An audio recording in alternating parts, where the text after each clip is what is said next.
வணக்கம் நண்பர்களே, மகாவின் அடுப்பங்கரைக்கு உங்களை அன்புடன் வரவேற்கிறேன்.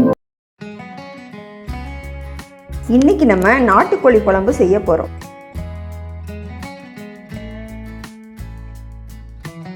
நாட்டுக்கோழி 1/2 கிலோ, மிளகுத்தூள், முந்திரி பருப்பு, சின்ன சீரகம் 1/2 ஸ்பூன், பெருஞ்சீரகம் 1/2 ஸ்பூன், அன்னாச்சிப்பூ, பட்டை, கசகச அரைக்கிறதுக்கு, தேங்காய் அரைக்கிறதுக்கு, மஞ்சள் தூள், மிளகாய்த்தூள், சீரகத்தூள், மல்லித்தூள், உப்பு, சின்ன வெங்காயம் ஒரு 30 வெங்காயம், 4 தக்காளியை கட் பண்ணி வச்சுருக்கேன், இஞ்சி ஒரு துண்டு, ஒரு 15 வெள்ளைப்பூடு, கடைசியாக தாளிக்கிறதுக்கு வெங்காயம், சின்ன வெங்காயத்தை குட்டி குட்டியாக நறுக்கி வச்சுருக்கேன் தாளிக்கிறதுக்கு, மல்லிக்கண்டு, கடைசியாக கருவேப்பிலை, எண்ணெய், தேவையான அளவு தண்ணி. இப்போ நம்ம முதல்ல மேலே குக்கர் எடுத்து வச்சுக்கிட்டு அடுப்பை பற்ற வச்சுக்கலாம். இது நல்லா காஞ்சதுக்கப்புறம் ஒரு 3 குண்டு கரண்டி நிறைய எண்ணெய் ஊற்றுங்க, நல்லெண்ணெய். எண்ணெய் இப்போ நல்லா காஞ்சிருச்சு. முதல்ல சின்ன வெங்காயத்தில் பாதி போட்டுக்கிறணும்.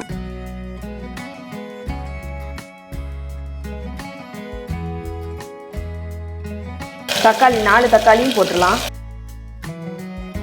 கொஞ்சம் வதங்கினதுக்கப்புறம் இந்த நாட்டுக்கோழியை உள்ளே போட்டுக்கலாம்.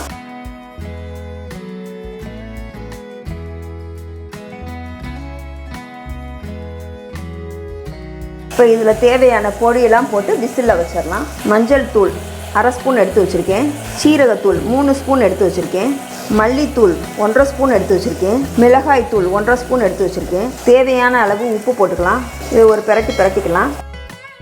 இதை தண்ணி 2 கப்பு ஊற்றிக்கலாம். 2 to 3 விசில் வச்சுக்கோங்க. அப்படி வேகலைன்னா இன்னொரு விசில் கூட வச்சுக்கோங்க. அது வேகிறதுக்குள்ளே இதை அரைச்சிட்டு வந்துக்கலாம்.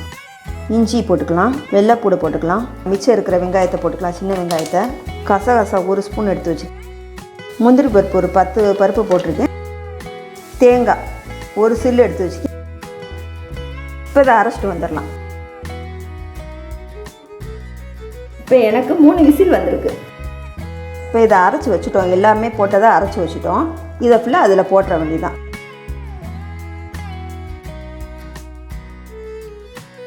இதை நல்லா பிரட்டிட்டு உப்பு உரப்பு எல்லாம் இருக்கான்னு இந்த ஸ்டேஜில் செக் பண்ணிக்கோங்க.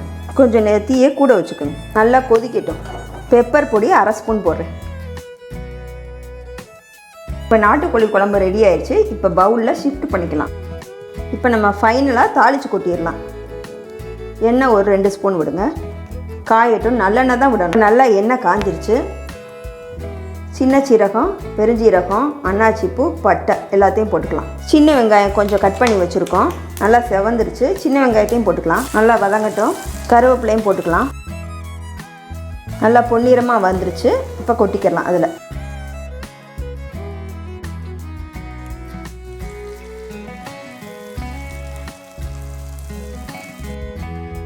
இப்போ மல்லிக்கண்டையும் கருவேப்பிலையும் பிச்சு போட்டுக்கோங்க. நாட்டுக்கோழி குழம்பு தயார். ருசியான ரெசிபியுடன் மீண்டும் சந்திப்போம்.